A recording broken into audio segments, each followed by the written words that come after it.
Welcome to the Life Pro podcast, where today I have the pleasure of having Roberta Mussato, who is an emotional well-being and empowerment coach and an award-winning author of Universe, I Trust You. Welcome to the show, Roberta. How are you today? Thank you, Omid. Thank you for having me here. I'm very good, definitely. You know, Very happy to be here. I started reading your book. I'm halfway through it, and I'm having such a good time listening to it. I think you're an amazing writer, and your Oh, story is so captivating.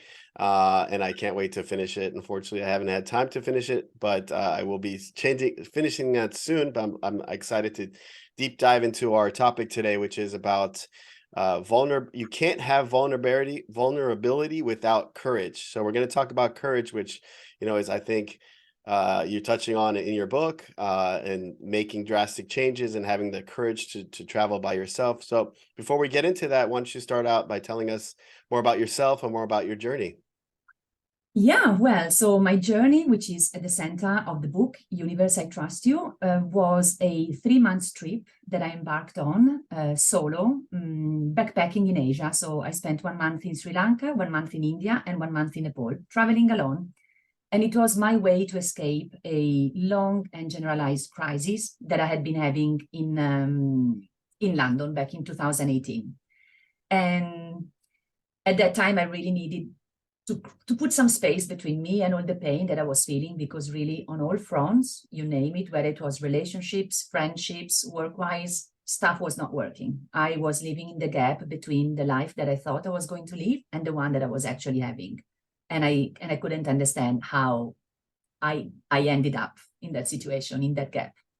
And so I decided to take my backpack and go away traveling and to do a sort of sociological / spiritual experiment, because I reasoned that all the pain came from unmet expectations. And also, when you are a bit down, at least in my case, I had started what I called in the book a walk in hippie land, which is a sort, like my spiritual journey, where I see myself becoming more and more hippie. And I probably will end up with long white hair, hugged to a tree, barefoot.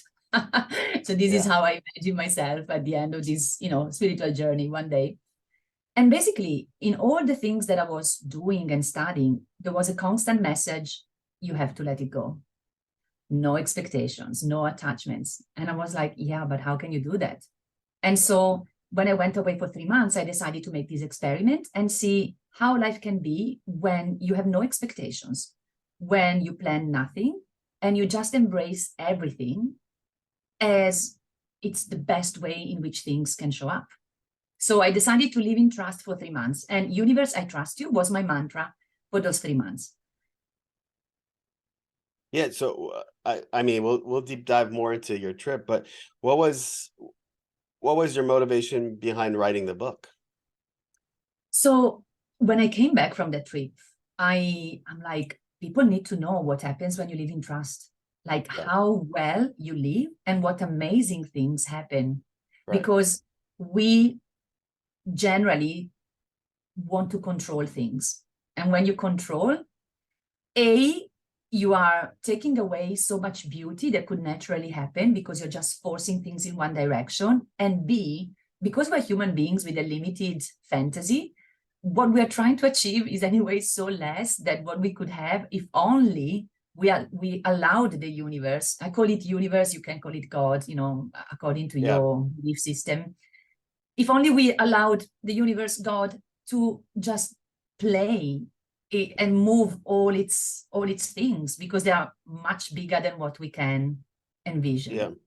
And so I wanted people to know. So this was my first motivation. And then when I started talking, especially, so I'm Italian, I live in London, but I'm Italian. Yeah. And Italy doesn't have a backpacking culture like in America or in the UK. And so it's not a backpacking culture at all, not even for men. And the idea of a woman traveling on her own is something that you don't really hear much of. And in fact, in 3 months traveling alone, I only met 2 other Italians who were traveling together. Right. And so when I was telling people, I went traveling for 3 months on my own, there were always 5 questions that people were putting me, which is, weren't you afraid? How much did it cost? Was it safe for a woman to travel in those countries? Didn't you get bored? didn't you feel lonely? Just always these 5 questions. And I thought, these people will never leave because they have all these fears. And it's Yeah. only by living and doing this Yeah. specific kind of trip that they would know that you're never alone, because you can always meet people in hostels, that it's not expensive, because we're talking about countries like Asia, right, where you can eat with 40 Yeah. cents and you can have an ensuite bedroom for $3. And I'm like, let me tell them how a trip like this can be. And in fact, the book is my journal, the journal that I wrote day by day when traveling. And there are extracts from the months before, just to let people, the readers, understand why I needed to go away, like the Yeah. extent of my emotional wreckage. Right. So, you mentioned all these questions that people have for you, and a lot of it is a fear of what's going to happen. Absolutely. And you had the courage to do that. So, our topic for the day today is vulnerability. You can't have vulnerability without courage. Mm. So what does courage mean to you? Like how do you Yeah. define that? How do you define that? Yeah. I mean, if we look for a definition of courage, it is doing something despite being afraid of doing it. And so when people started saying, oh my God, you've been so brave, you had so much courage, for me, it was a surprise because I've never been afraid of traveling alone. So Yeah. I never saw that as a brave thing. Of course, all the people putting me these questions were really afraid and wouldn't do it. But in my case, I never perceived that as a way of being brave. Where I think I was brave was in writing the book, because the book is so vulnerable. It's Yeah. really my journal where I say all the dating disasters, all the pain coming from Yeah. an unsuccessful fertility journey, like things that are really painful for a woman and in general for a person. Yeah. And I just talk really openly, and it's so raw and it's so authentic. And that's where courage is required, because you know that when you put yourself out there, Yeah. you are really exposing fully to people's views about what you did and what you're talking about. Yeah. But vulnerability, like that sentence, I put it in the preface. And it's not mine, it's by Brené Brown. So there can't be any vulnerability without courage, because you have to expose yourself. And for me, vulnerability becomes a superpower, Yeah. because I'm telling you my biggest pain. I'm really giving you what made me suffer more. And you can't even use it against me because I'm the one giving to you. So it means that I'm okay with it, right? Yeah. So that way, Right. like you really become, you are so strong if you're able to talk openly about what makes you, what makes you, what hurts you. And I find vulnerability the possibility to build a bridge with other people, because now they know what I've been through. And if they are going through the same thing, they can see in me someone that can understand them or can relate them. Yeah. And it's also a way to really give some meaning to your pain.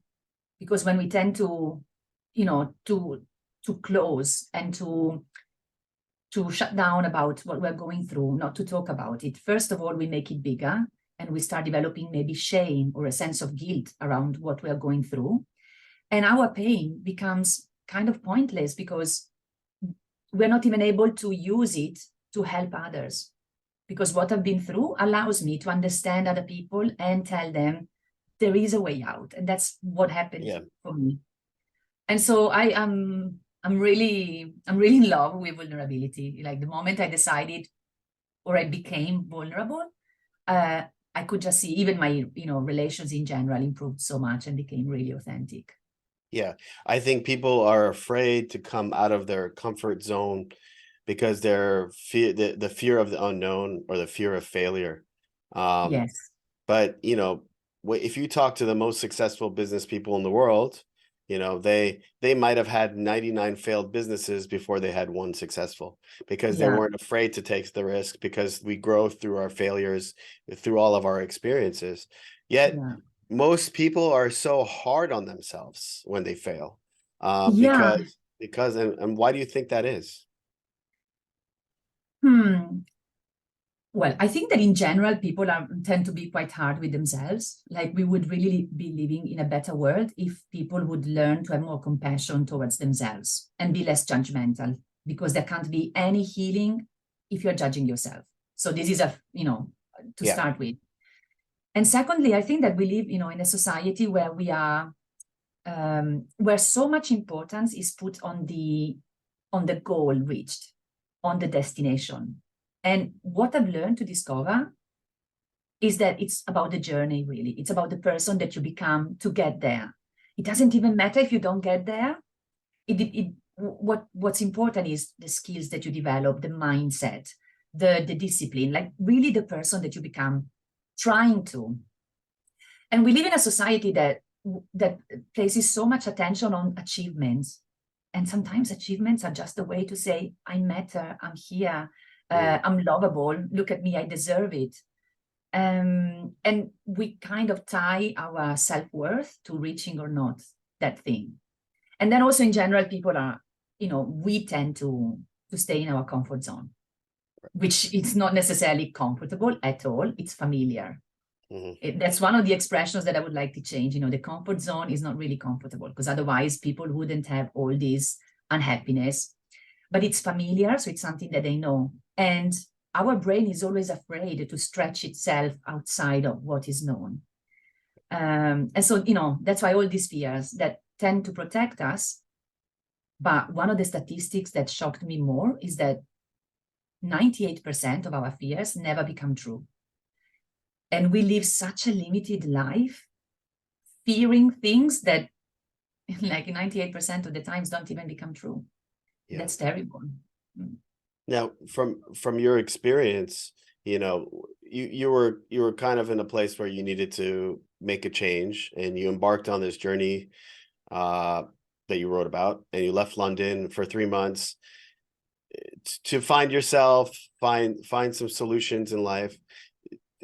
Do we all, like listening here, do we have to get to a point where we hit rock bottom, or can we get ahead of this and make changes before we actually need to? I mean, that's the concept of our podcast here, right? It's like, don't let yourself to get to your situation where you have to deal with a problem, prevent the problem to begin with. You know what I mean?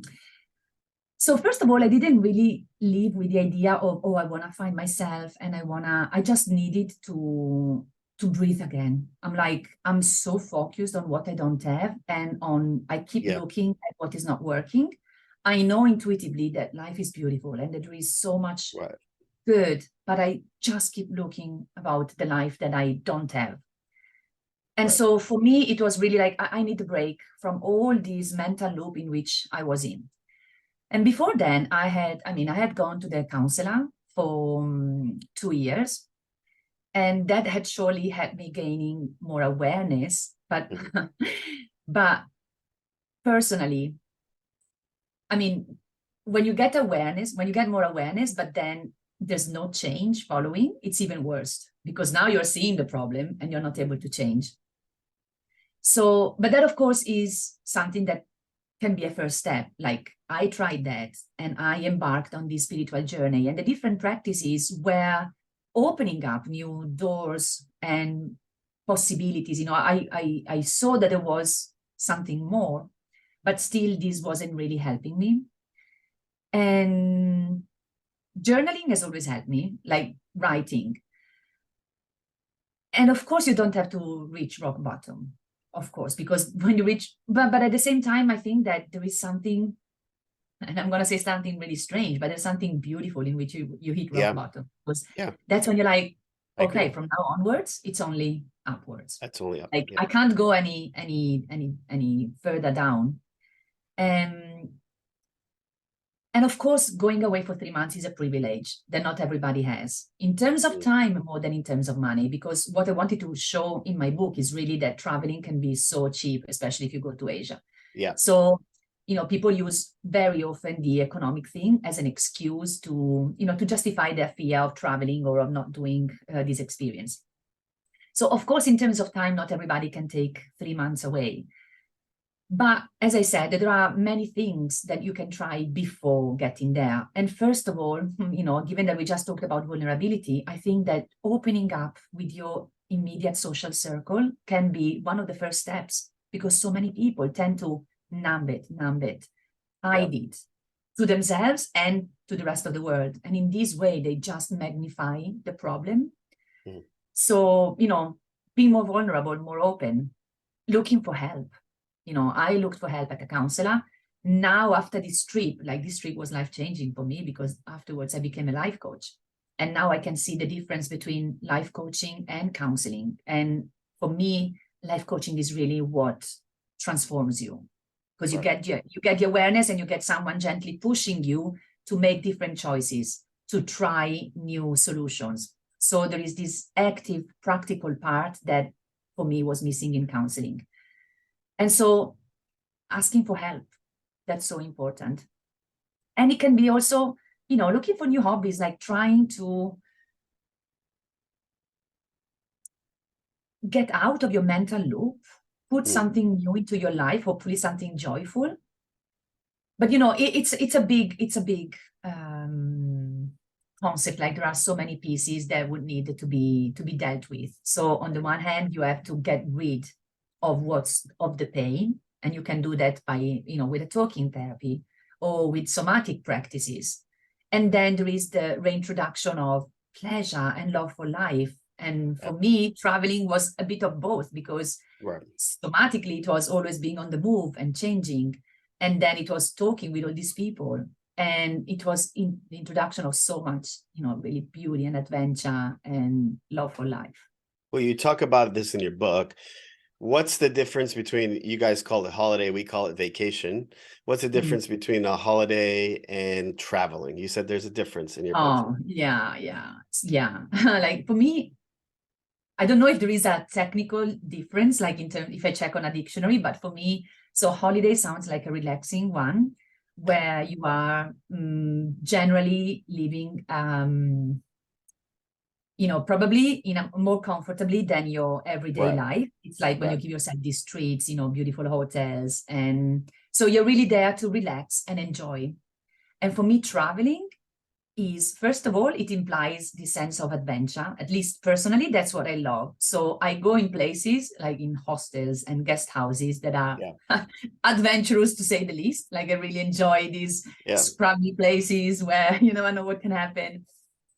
And then it's about the also getting to know the locals, the local culture. Like traveling for me Yeah. is also about having the time to sit down hours and have one tea after another with an Indian man who maybe doesn't even speak English. Right. And we just try with gestures. And I don't know, he shows me photos from his life. That's for me Yeah. part of traveling. Um, yeah, so it's expanding your life experiences, and also getting into this sort of, yes, experiences. Like in my Yeah. case, in the book I talk about volunteering with elephants. So Yeah. I don't know if I would consider that as part of a holiday. Yeah, maybe. But I That's don't know, I exciting. see traveling as implying all these activities that you don't normally do back at home. Yeah. And I think you talk about this. It's a different, when you travel to Sri Lanka and you met certain people and they had a different concept of time. Oh And yeah. there was a gentleman that you met that traveled 2 hours to spend 30 minutes with you.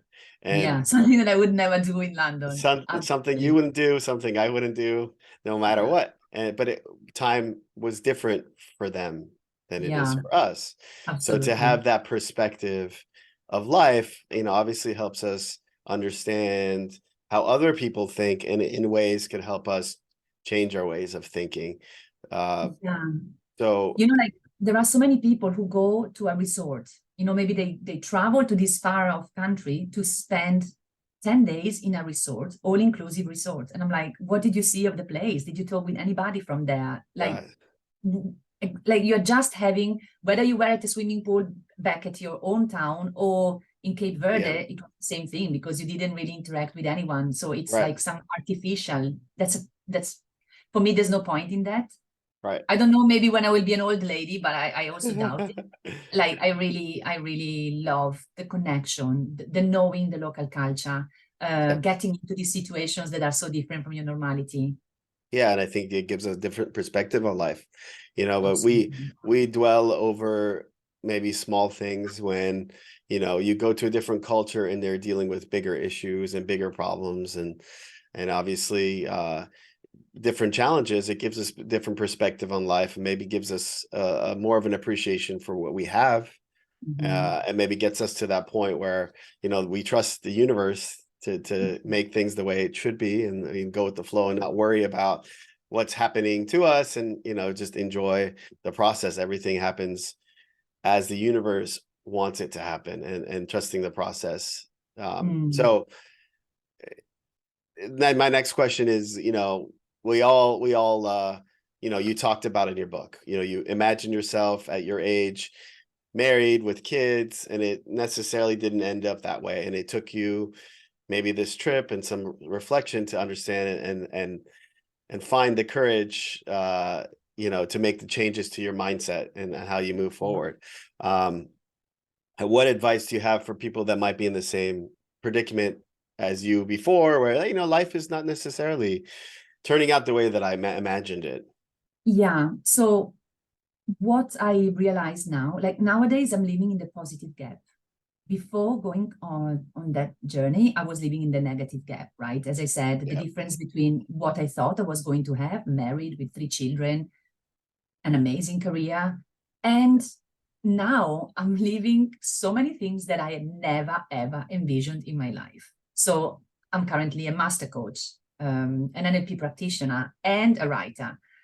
And, as of yesterday, I just received this news that my book is going to be shown on the billboard in New York. Like, when have I ever remotely yeah, imagined this happening for my life? And, for example, children have entered in my life through a niece and a nephew. right, So you never really know what's going to happen. And if that, if I hadn't been, if I hadn't gone through that crisis, I wouldn't be having any of this. So this is one more a proof that we have to trust the universe. Like, yeah, it has such a bigger wisdom than us. And so we can only trust that everything is happening for a reason, even though we don't see it in that moment. right, And it's going to be functional, not only for something to happen in our life, but also to help others. Because I know that by talking about my story, I've already helped so many people, especially women, because the book has yeah, been out for 2 years in Italian. yeah, And I've had so many readers writing me and saying, thank you, because after reading your book, I resigned from this job that I've been hating for 2 years. Or thank you, because I finally yeah, managed to go alone on a weekend away, something that I've always wanted to do and yeah, never had the courage to. Small, big changes that are helping people to, to overcome their fears and live more of what they want. And so I'm here, the book is really here to, what I really want to tell people is that a crisis can be the springing board for a whole new chapter and a beautiful one of your life. So just know that life has its ups and downs. yeah, That's part of the package. When we come into this world, yeah, you're going to be given so much good and some pains and some sorrows. Like, it's like that for us sooner or later. And, it's all functional for our growth, our evolution. And we are going to come out so much stronger. And there is so, like, what happened prepared us to receive something better. I yeah. absolutely believe this now. How much, how much of the universe, trusting in the universe, is listening to your intuition? Hmm. I Like would what? say, yeah. So that it's definitely an important part. I don't know if I had to come up with a percentage, maybe I would say 30%, Got it. because I think that what's also important is surrender, like trust, like saying, okay, so first there is the acceptance of where you're at. So stop fighting what is. Yeah, We lose so much energy in fighting and wanting things to be different. So once you get to acceptance, that's the first step. And then you're like, surrender. I'm like, okay, I'm going to trust you.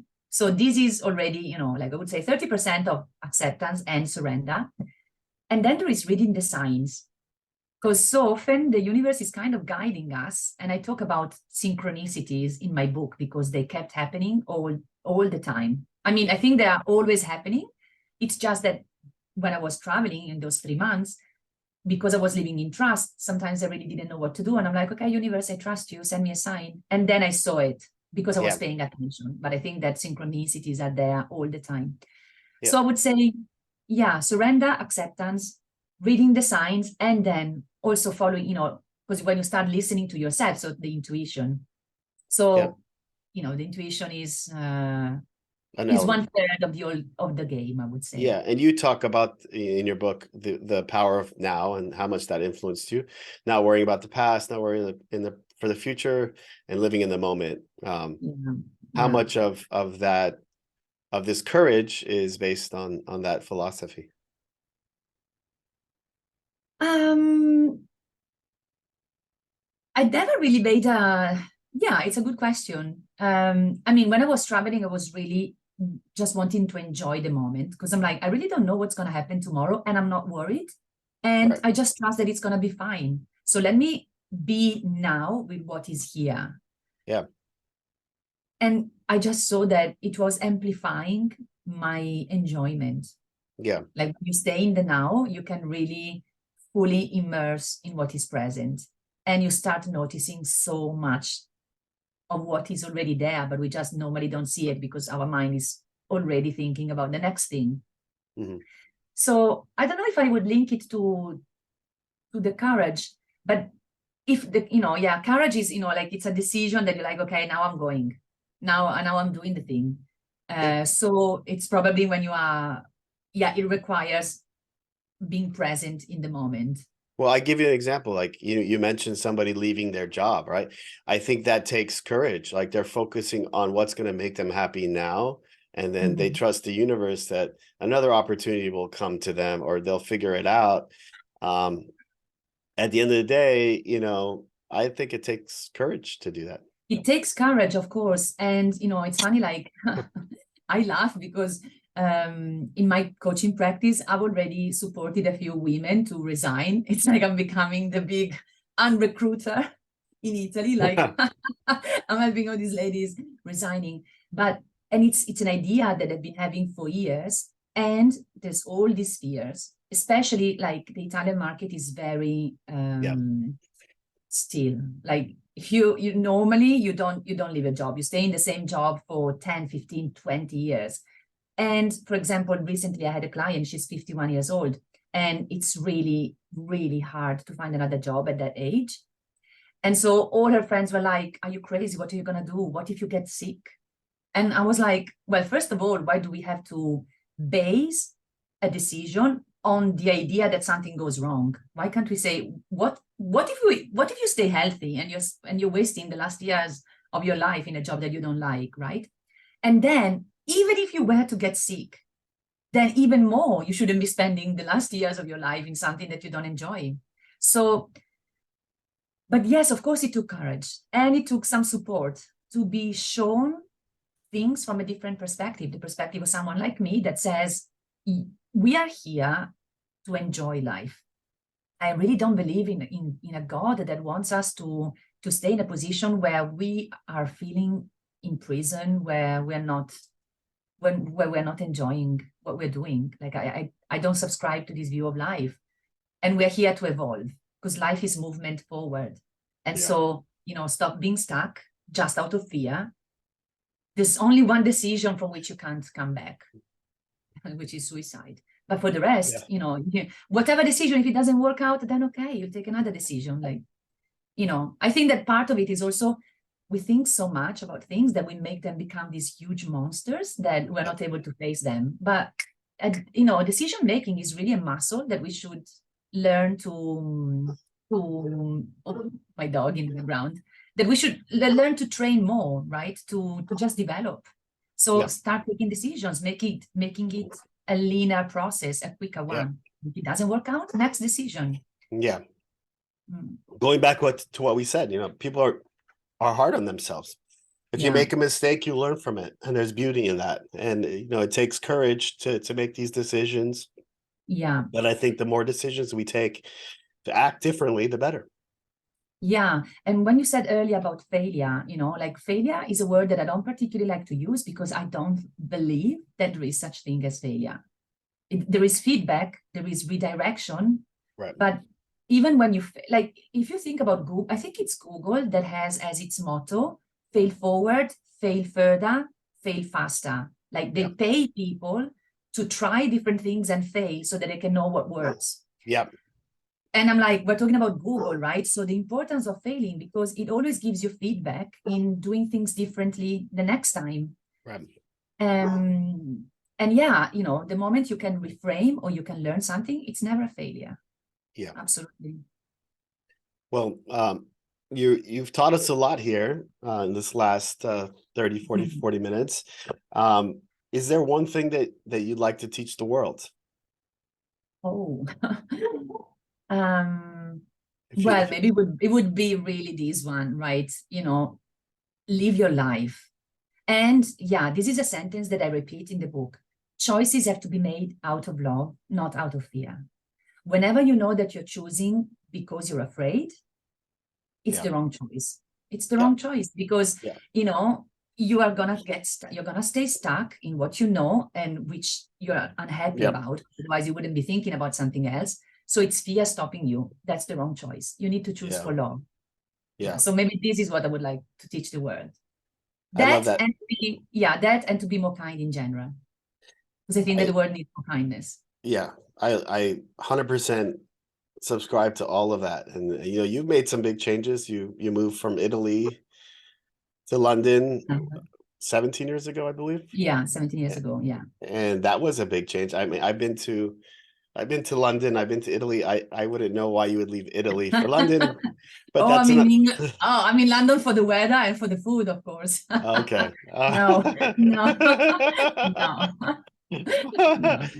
So I wouldn't even try to understand that. But that took a lot of courage to make that change and leave your family behind, and you get into a lot of your life in the book, which is very, very compelling. And I think that everybody would benefit from reading your book. And I think it's an amazing book, and I'm excited to Oh, see thank it you. to grow popularity. I know they just recently launched in English, so I have no Yeah. doubt that it's going to be very big. And I hope that we see you on a book tour in the US Oh, someday. that would be amazing. That would be amazing. So if anyone listening to this podcast has contacts with uh, bookshops or literary cafe, let me know because, you The- know, I'm ready to do a holiday with benefits, just coming yeah, to the States on holiday and doing book I- presentations as I I'm just sure. did in Italy.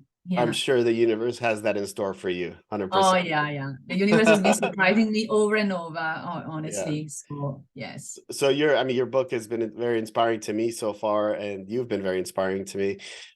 Is there a book that you've read in your life, and we talked about maybe one of them already, that Mhm. maybe impacted you and helped you be who you are today? I would say Conversations with God. Uh, I mean, it first for sure it's the book that I've gifted more to my friends. I think that I already bought like 10 copies and given it for Christmas to my friends because I'm like everybody needs to read it. Yeah, Um, I just love, yeah, it's just the old. Apart from the idea of having a conversation with God, you know, of writing inspired and really channeling something that is not your normal voice. So already the way it's written, like fascinated me. But then there are so much gold in there. So Conversations with God and also A New Earth by Eckhart Tolle, yeah, where he really talks about what's the ego and what's the higher self. Like I really understood how victim we are of the ego, how much we're trapped into this parasite almost that feeds itself. yeah. And yeah, so that I would say that these two books, That's there are great. many, but yes, these two books. Yeah, I love that. How can people get in touch with you or follow you? Oh, they find me on Instagram and on Facebook as Roberta Mussato. And there's also my website, www.robertamussato.com, where they can also see some photos from Yeah, my book, for yeah, example. I mean, they can also see that if they buy the paper copy, yeah, but if they have an audiobook, they can't.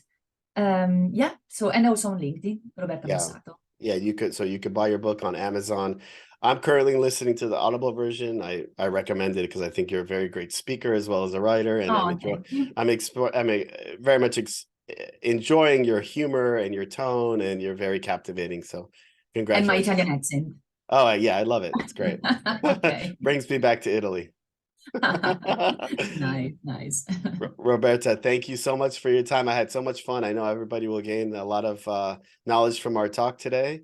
I Thank you, Miri. It's been a pleasure being here. Yeah, Thank you so much. I look forward to, hearing about your journey, and I look forward to the success of your book. I'm sure that Yeah. you'll touch everybody in the US as you have in Italy for the last few years, and looking forward to what the future has in store for you. Yeah, and I hope that you'll continue liking my book till the end. 100% I will. That's no doubt. I remind everybody to like, follow, and share, and help us spread the word. Take care, Yes. Roberta. Thank you. Bye.